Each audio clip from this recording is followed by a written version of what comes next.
So we are going to jump into our next conversation here, looking at post-sale care. This is a topic that is frequently overlooked, and when it's done well and is a strategic priority, it plays a really beneficial role in defining brands and creating great customer experiences. So we're excited to have Ethan Bourland from Shipup and Jeoffrey Jouannet from Japhy, a French pet food company that sells healthy, personalized dog food, to talk about post-sale care and some of the benefits of that. So Ethan, I'll turn it over to you. Awesome. Great. Thank you so much, Scott. Also, thanks to the whole Commerce Next team. Super happy to be here. So we're Shipup. Today, I'm going to go through the untapped ROI of caring post-sales. So when we were speaking at Commerce Next, our team had kind of a lot of ideas of what we wanted to talk about dealing with post-purchase. We thought, 2020, this insane year of COVID and, problems, caring has been more important than ever. And for us, we're constantly trying to find a way to sort of quantify care and take something that's kind of abstract and put some KPIs and really show that there's ROI in caring for your customers post-purchase. Just before I go in here, I'll introduce myself. So I'm Ethan. I've worked around the world in kind of a variety of different companies, but mainly helping them open up into the US. That's now what I'm doing for Shipup. And I'm here with Jeoffrey. Super happy to have him here. He's been a Shipup customer for about 3 years. And we'll go into his experience in a little bit, but he's definitely the go-to when it comes to all things care, retention, things like that. So as we're on the topic of care, I thought it'd be good to kind of show Shipup. So this is us. I'm the guy in the red pants there. This is looking back at a time when masks weren't a thing and it was sunny. Not like that now, sadly. But just a little bit about Shipup. We're about 4 years old now. We're a Parisian startup, French startup. We had our Series A funding last June, which we're super excited about. And with that, the big push has been on North American customers and opening an office in New York. We should be there in the next month or two. This is just to give a little background of some of the customers we work with. But basically, if you're selling online, we're there. So from Carrefour in France, which is kind of like the Walmart of Europe, to some smaller brands in the US, Sterling, Volcom, Moroccan Oil, so also on the retail side of things. But really people looking to enhance that post-purchase experience. And before I go any further, just going into what Shipup is and what we do, I think it's kind of important. About the easiest way to look at Shipup, I would say, is kind of through 3 different lenses of what we offer post-purchase. So the first thing is going to be that customer experience side. So that's going to be creating custom notifications, a customized tracking page right on your site to take the messaging from the carriers and put it into your own words. So no longer would a customer have to be, getting all the information from FedEx. Rather, they're getting the information from you showing that you care during that post-purchase experience. The second part is going to be customer support. So while it's super important to care for your customers, we also feel that it's really important to care for your own team and your own customer service agents. Kind of a cool feature of Shipup is our integration with Zendesk, Gorgeous, API, a few others, but we can basically cleanly integrate into your current customer service solutions, offering all that data, all that information about the shipping process directly to your customer service agents. The third thing is ops and analytics. So this is something I'm sure all of you are very familiar with listening, but the 2020 kind of nightmare of carriers and delays and uncertainty. At Shipup, we had all this powerful information about where packages are and, the current status at a given time across a bunch of different carriers, that we kind of developed this more real-time dashboard as well as CSV exports, giving you the ability to, delve deeper into all that data surrounding your shipping process. Now I will go into Jeoffrey because that's enough about me, and he's really the guy to listen to today. But just a background about his experience. So he started at Cheers working with Shipup. So Cheers is a photo printing company in Europe. They do over 2 million orders a year. Something pretty interesting about them is they kind of have a lower than average basket size. So for them, customer loyalty is super important. And he now works at Japhy. So Japhy is this very cool pet food company. I suggest you look at their website. It's very cute. They're doing about 300,000 orders per year now, and they're 2 years old. But I'll just have Jeoffrey talk a bit about himself, because as someone that started as a head of customer experience and now is, the VP of care and retention, I think there's some interesting changes there that I'm sure he could tell us about. Correct. Yeah. Actually, I really like the idea of customer care becoming a part of a business strategy. It's something that is quite fascinating now. And my role is basically to transform a traditional customer support into a customer experience strategy, and use this customer experience as a business approach and a business strategy.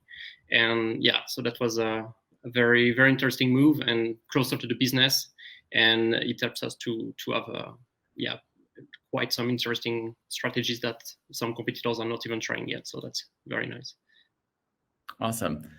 Now going into kind of the meat of the discussion today, the untapped ROI. So, caring, again, it's this kind of cheesy word, abstract word, kindness, concern for others. We all know this.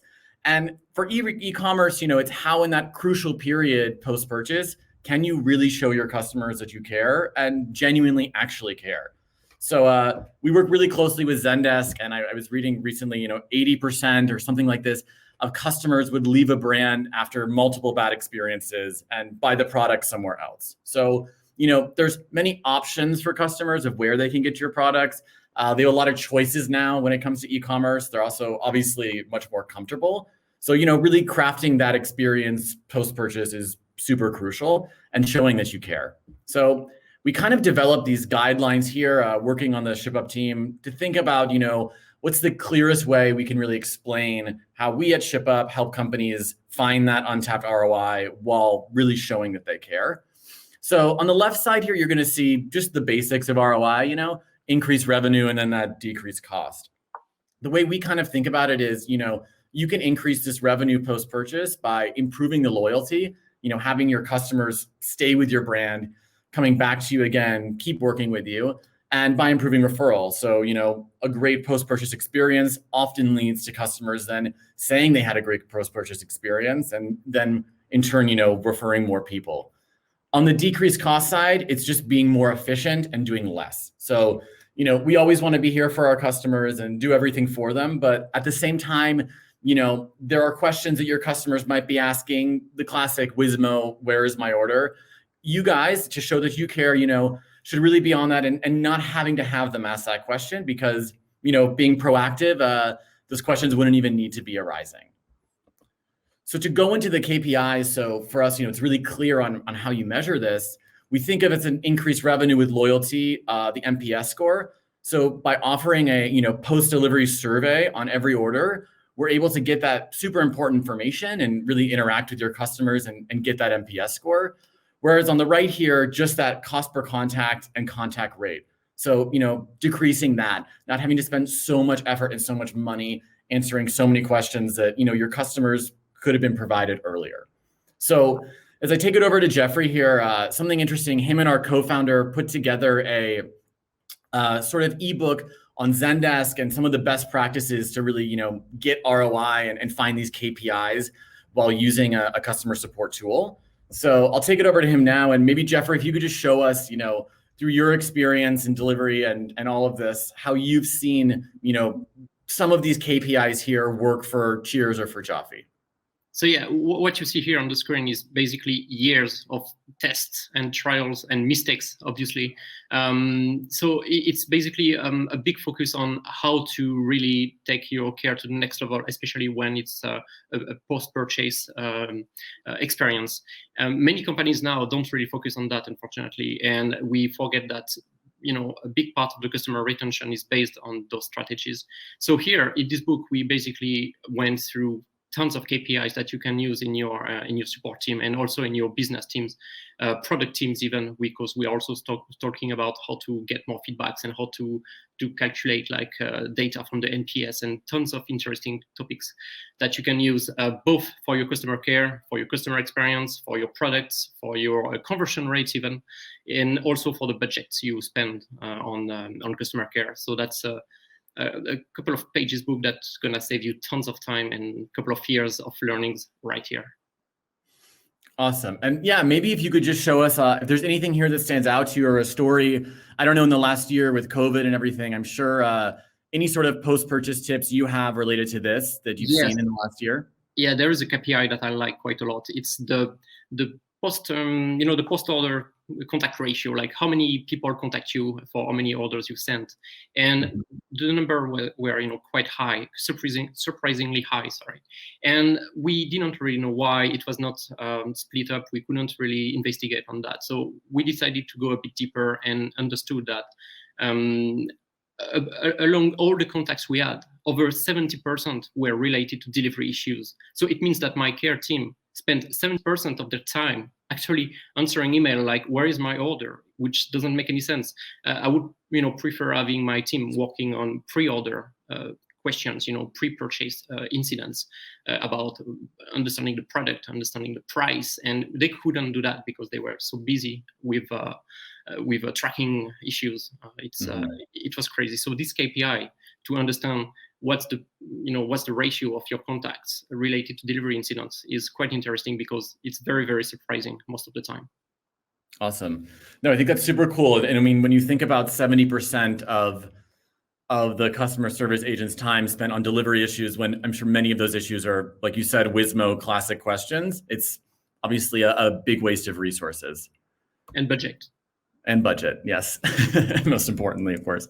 As we go into here, I wanted to bring this up, but it's also not something, to brag too much here. But I know Jeoffrey was pretty passionate about a lot of this. But basically, these are some of the KPIs that we went through at Shipup when we started working with Shears. So that's a company I mentioned earlier with over 2 million packages. So I know, Jeoffrey, maybe you want to just take us through these and kind of share your experience before and after, maybe.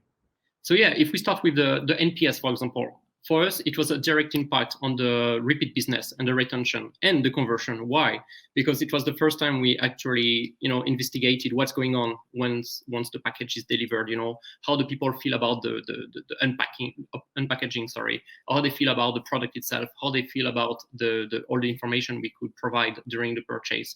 So investigating that and understanding who are the passives, who are the promoters, who are the detractors, and how to import all those data in the care teams has been absolutely crazy for us in terms of product evolutions and new care strategies.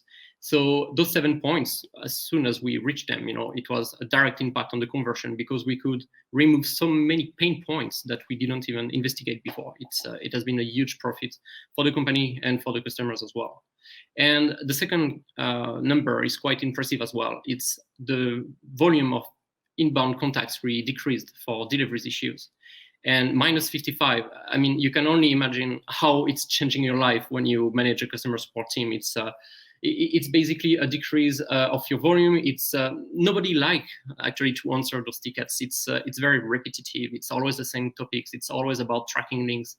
Nobody likes that, and it can impact your team mood quite often. And also having a technology to support our care team with that is happier agents, and happier agent means obviously happier customers as well, because we deliver a better customer experience. And the last one is probably the strongest. It's the amount of refunds and vouchers and goodwill we stopped after using Shipup. Big part of the budget in my team was the refunds related to delivery incidents, because as I mentioned earlier, it was over 70% of the contacts related to delivery incidents. So you can only imagine like how many refunds, how many package we had to send back, and how many goodwill voucher because the package was late, and unfortunately we were not proactive enough, as you said, Ethan. Like people were just frustrated about the brand and the product, even if it was not our mistakes. It's a carrier mistake. So yeah, having Shipup helped us to identify those issues, be proactive about them, contact the customers right away, offer something, and obviously decrease the amount of cash we spend on those incidents. For sure. Awesome. Yeah, no, I mean, for me, when I look at these numbers, I always think it's kind of like Scott said at the beginning, but post-sale can be so easily neglected because the sale's been made and, the package is sent off. And I always thought of it kind of just simply that, with a traditional brick and mortar store, you're walking out with that package in your hand, you have your product. Here, it's this super valuable period where your customer has put all this trust in you, and it's a super great time to show up and be proactive, even if the proactive news might not be the best, So as I kind of start to wrap us up here, I think it'd be good to leave us with 3 just key takeaways that we can move on from this with. So the first thing I would say is, caring can reduce costs. So to simply put it like that, is maybe not the way you usually had looked at caring. It seemed like an additional expense that's just going to cost more. But, something we've really seen at Shipup is the more you care, the more you really can reduce your cost by just making certain changes that are specific to your company. The second really good takeaway I would say is that, to figure out where your untapped ROI lies. So everybody is different, and everyone has a different place where they can really tap into that ROI while also showing that they're caring. So, on that slide earlier that had all those different categories, Jeoffrey kind of touched on, the need to subcategorize. So all these different places where you could find those KPIs and those different things to really look forward to. I think that's super useful. And it's something at Shipup that, for us, no customer is the same. And we kind of always, really love the idea of finding these KPIs different in every customer. And the third thing would be, showing you care isn't impossible or impractical, totally achievable. Maybe the cheesiest of our 3 takeaways, but for us, it's really true.